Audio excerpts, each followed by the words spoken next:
Okay, ladies and gentlemen, welcome to Match Week Breakdown, where I'm going to cover all of the current transfer news. Well, not all the transfer news, we're going to do done deals only, okay?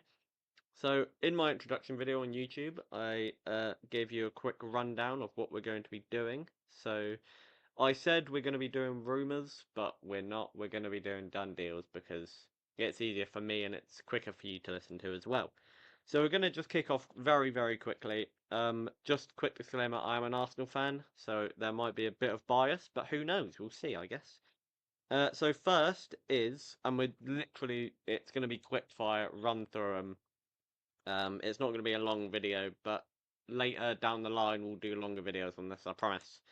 So, first is Arsenal, who have signed two Spaniards, Kepa Arrizabalaga for £5 million from Chelsea, and then Martin Zubimendi for 51 million from Real Sociedad. Both obviously Spanish, both very, very good signings in my opinion.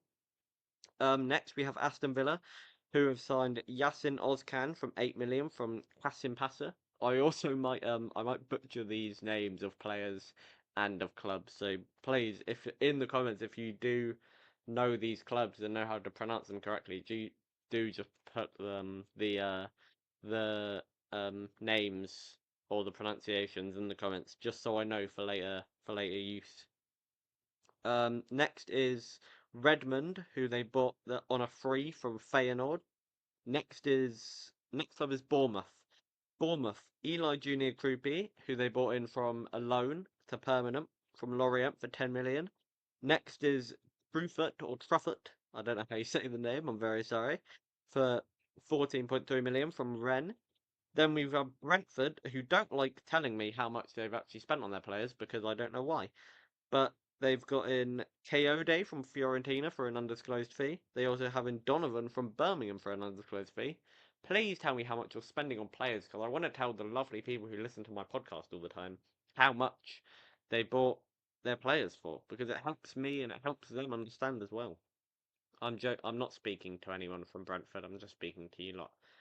Anyway. Um, Next we have Queen Kelleher from Liverpool for 18 million, following the departure of Mark Fleckham. And then the last signing for Brentford so far is Malambo from Feyenoord for 18.8 million. So that is lovely from Brentford. I hope they all do very well because I like Brentford as a team. Next is Brighton, who always do very good transfer um, news, not transfer news, transfer gains. Like gains from transfers. Let's put it like that. Yeah, that's my way of saying it. Um, so they've got in Decupia from 17.3 million. Again, if you do know how to say his name, please tell me in the comments. From Club Brugge for obviously 17.3 million. Then we got Poscagli, who they got on a free from PSV. Then Coppola, I don't really know. I had a weird accent when saying that, I don't know why. From Verona for 9 million. Then we have Tommy Watson from Sunderland, who they got him for 10 million. Obviously, newly promoted Sunderland. He's very young, so he's definitely one for the future at Brighton Hove Albion. Next, and I'm so sorry if you know how to say his name, but I'm going to butcher both of these. His name is Du Young or Do Young from Daejeon Hanan Citizen. It's a South Korean club and a South Korean name. I don't really know how to say his name. The only South Korean player I know is Heung-min Son. Um, I used to think Matoma was, but then I realised that it just sounded really bad that I said that. Um, so yeah, that's every. Oh wait, no, we have two more players. I'm being stupid. They're all on my paper that I write on. I write them very close together. There's like no space between them, but that's fine. They're big money signing because it's weird with Brighton because they always do very good business and they always develop players very quickly to the Premier League. Um, so this is their one big money signing that they do every window, which is Kostulas for 31.7 million from Olympiacos. I don't know much about him, so hopefully we can learn together when the season starts. Just a quick side reminder if you didn't listen to the first video. I will be doing episodes every week about Premier League and the games and the big moments and European games as well, but only for the English clubs. Maybe later we can do or next season because you know what? Yeah, Season 1, Episode 2. Let's do that. The introduction was Episode 1. Every season, it's going to be a new season. Yeah, let's do that. That's a good idea. Okay, perfect. So I've just figured something out, and you now know as well. Um, so yeah, Kastoulas Olympiacos from 31.7 million, and then Running from Frankfurt for 725k. It's very rare these days that you get a player bought in for under 1 million, but fair play to Brighton for doing it. I respect it. Burnley. This is a very weird transfer to say, but Kyle Walker from Man City for £5 million. I've seen some weird transfers, but I think this might be genuinely near the top of the list. It's just a weird one. From Spurs to Man City to AC Milan on loan to Burnley is an odd career path, but it's definitely one for the history books. And he's definitely a player for the history books as well, Kyle Walker is. Next for Burnley, we have Tachuna. Please, I think I definitely butchered that one. For 12 million from Lazio. Next, we got Twanzebe on a free from Ipswich. Burnley don't like telling me how much they spent on players, so we got Hartman from Feyenoord for an undisclosed fee. Bashir Humphrey from Chelsea for an undisclosed fee. Jaden Anthony from Bournemouth for £10 million. Marcus Edwards, who I think is a very exciting player, by the way, from Sporting for an undisclosed fee. Fleming from Millwall for, guess what? Guess how much money he was? I'll give you a second to think. Oh, I don't know either. He was undisclosed fee. And then we got either Weiss or Weiss. I don't know how you say his name. For 4.2 million from Karlsruhe. That was a really weird German accent, so I'm very, very sorry. I feel like I didn't even sound German there. Anyway, Chelsea is next with Jamie Bino and Gittins for 51.5 million from Dortmund. João Pedro from Brighton for 60 million pounds. Liam Delap, who's going in my FPL team, from Ipswich for 30 million, which is a steal, by the way. Estavio for 29.1 million from Palmeiras, who scored against Chelsea actually in their recent Club World Cup clash. And then we got Esuogo from 18.5 million from Sporting. There are some teams in this transfer window, right, that are just getting all their players stolen from them. Like Sporting is one of them, and Strasbourg, as you'll see later on, are also one of them. It's crazy for some reason, and I think we need to put up a petition to stop these teams getting players stolen from them. Please, hashtag stop Sporting and Strasbourg's players getting stolen. Twitter, it will go off, and Elon will put out a statement and not start his new political party. Anyway, we're not here to talk about politics, we're here about football. If we want politics, then go somewhere else, because I'm not that man. And next is Saar from Strasbourg. See? Strasbourg and Sporting. Please, give them some peace, people. For an undisclosed fee. So cheers, Chelsea, for not telling me how much you paid for one player. But they need to stop spending money, honestly. They've spent too much already. They actually got fined. If you haven't seen this, by the way, they got charged by UEFA, and so have Aston Villa, actually. So they need to sell players, they need to get rid of people, and stop bringing people in. That's pretty much just what UEFA have said. Next is Crystal Palace, who they've made only one signing this window, with a man called Benitez, who is signed on a free from PSV. And next signing from Everton, which is a very exciting one, is Charlie Alcaraz from Flamengo for 12.6 million. And he really picked up form towards the end of the season. And David Moyes' side, I think, have a very, very special player on their hands with Charlie Alcaraz. I really hope he does well because I think he's really talented and he's really smart. And yeah, he's got a lot of years left in him as well. Next is Fulham. I'm going to give you a minute here to think about how many players they've signed. Just think about Fulham. Think about the statue of Fulham. Think about how many players they've signed, okay? I'll give you 2 seconds. No, 5 seconds, okay? Big 5 second pause to think about how many players Fulham have signed, okay? Play along at home. No one. Yeah, no one. They've signed no one. Which is disappointing. Leeds next. Bijo, 15 million from Udinese. That's a centre back who is second in Europe in the top 5 leagues in Europe anyway. for aerial duels ones. That's a very good signing for Leeds. Next, they've got Nemeka, or Nemecha, not sure how you pronounce that name, but that's fine. From Wolfsburg on a free. He's a German international. I think his contract ran out and he didn't want to renew, which is fair enough. So yeah, he's gone to Leeds. I think he'll do very well, in my opinion. And then we got Bornau, I believe that's how you say her name. 5.1 million from Wolfsburg, who will join Nemecha and is a centre back. So yeah, Leeds have been very smart with what they've done because normally when you get up into the Premier League, you get an onslaught of attack from players. Not just players, but from the teams that have been in there for a very long time. So smart signing two centre backs.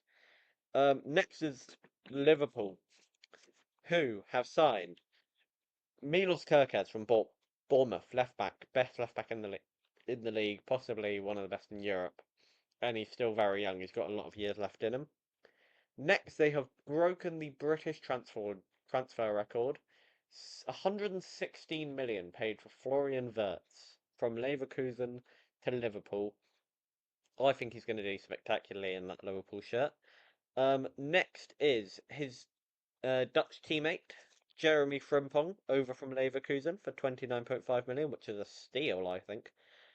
Next is Marmadashvili from Valencia for 29 million, backup for Alisson. If Alisson does retire soon, which he definitely won't, but I believe Marmadashvili is only 26, 27. So it's good backup, and he will 100% play in competitions like FA Cup, Carabao Cup, Champions League, and yeah, I think that's a very good signing. Next is Pexi, who is a young goalkeeper from Puskas Academia for 1.5 million. I don't know anything about this lad, if I'm completely honest with you, so I'm not going to spend too much time pondering about uh, the goalkeeper that he is. But he played for Puskas Academy. I didn't even know that was a team. Um, yeah, 1.5 million from the Puskas Academy. Young goalkeeper. We'll see how he does. He's probably going to be pushed into the youth system before first team, but that's how it's just it's how football works sometimes. Next, Freddie Woodman from Preston on a free.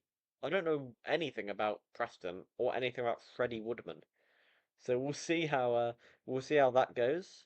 And then Man City, who have done very well in recruitment this so far, to be fair. Tijani Reinders for 46.3 million from AC Milan. Ait Nari from Wolves for 36.3 million. Cherky 34.2 million from Lyon, and then Bettinelli from Chelsea for an undisclosed fee. Next is Man United. We're just going to rattle them off now, lads, so you're going to have to listen closely. Man United, Cunha from Wolves for 62.5 million. Leon from Cerro Porteño for 7 million. Newcastle has signed Cordero on a free from Malaga. Nottingham Forest to Igor Jesus for an undisclosed fee, so thank you, Nottingham, from Botafogo. Sunderland have broken their record with signing Diarra from Strasbourg for 30 million. Again, stop the Strasbourg hate. Then they've signed Enzo Lafille on a permanent from their loan for 20 million. Then Sadiki from Union State Gilouise. Please tell me if I said that wrong again. For 17.5 million. Then we move on to Spurs, who have signed Kevin Danso, who is they've signed on a permanent from a loan for 20.9 million from RC Lens. And then we've got or I have I said it wrong. Is it Lens or no? It is. Yeah, RC Lens. Yeah. And then Vuskovic for 12 million from Hajduk Split, who is a goalkeeper following the departures of both Alfie Whiteman and Fraser Forster, and I can imagine Brandon Austin might go unless they really need him because he got one game last season and was their man of the match. He should have been used more in my opinion. And then another player who went from a loan to a permanent at Spurs is Matthias Tell for 29.8 million from Bayern Munich. I'm not sure. The Tell signing just seems a bit weird to me because he didn't do very well, but he's going to get game time. So, yeah, he made the correct move for his career. Next is West Ham, who have signed Tabido from a loan to a permanent for 35 million from Nice. I think he was one of the reasons that he didn't get relegated, along with Jared Bowen and Mohamed Kudus. So yeah, I'm excited to see him. Scored a few headers, made a few crucial tackles, was just good as an all-round defender last season. Next is Cummings. Stop laughing. I can hear you laughing through the screen. Listen, Cummings is not funny, alright? Even though I did laugh when I first read it, but that's not the point, okay? Stop laughing. Cummings from Celtic on a free.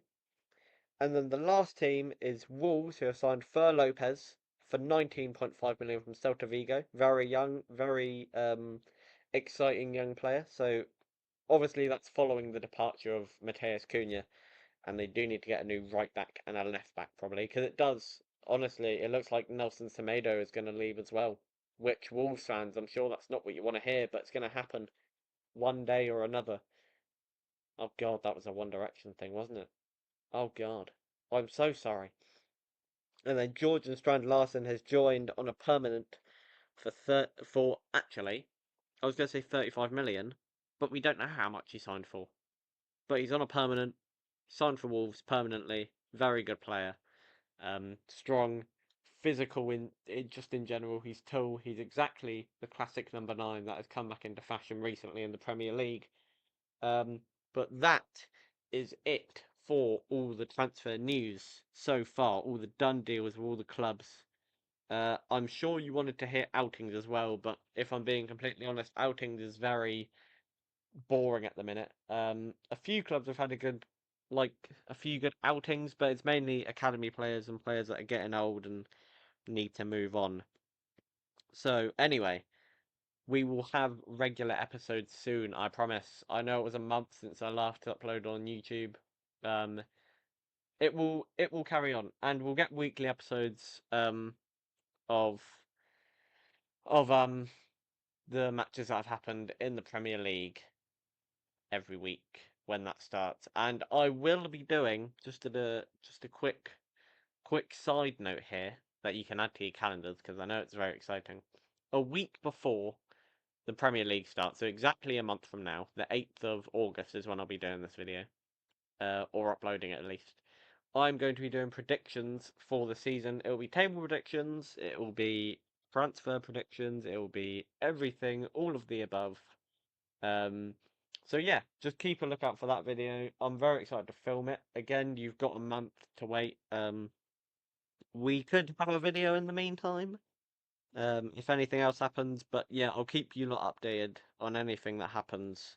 And there will be a video. If anything major kicks off in the transfer news, I will let you know instantly, I promise.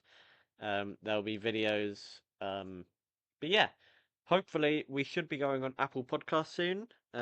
So keep a lookout for that as well. Maybe not soon, but it will definitely be in the next few episodes. We'll be going on to Apple Podcasts, I promise. So you don't just have to listen on YouTube and keep your phone open. Unless your YouTube does this weird thing where it keeps playing even though you've closed like your phone.